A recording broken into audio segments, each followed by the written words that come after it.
आप सभी लोगों को जय श्री कृष्णा, राधे राधे। मैं एक भजन सुना रही हूँ और बहुत प्यारी भजन है। भजन की तर्ज है, मैं आप लोग को बता रही हूँ कि कैसे जाई पिया की नगरिया हो, चुनरिया में दाग लग गई। इसी तर्ज पे मैं आप लोग को भजन सुना रही हूँ कि राधा से पूछे ले सवरिया हो,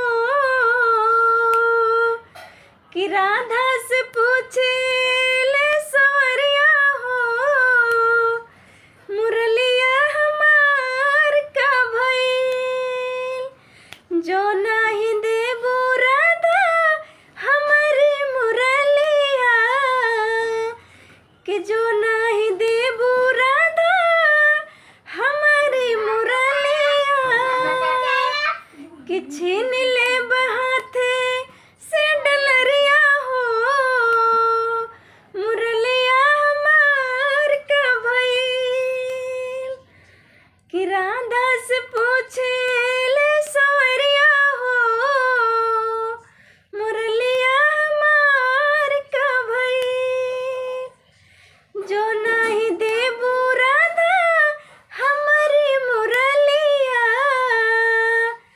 कि छीन ले पाँव से पयलिया हो, मुरलिया हमार का भइल, कि राधा से पूछे ले सवरिया हो, मुरलिया हमार का भइल, जो नहीं देबू राधा हमारी मुरलिया, कि जाए न देब डगरिया हो, मुरलिया हमार का भइल। आप लोग कमेंट करके ज़रूर बताइएगा भजन कैसी है।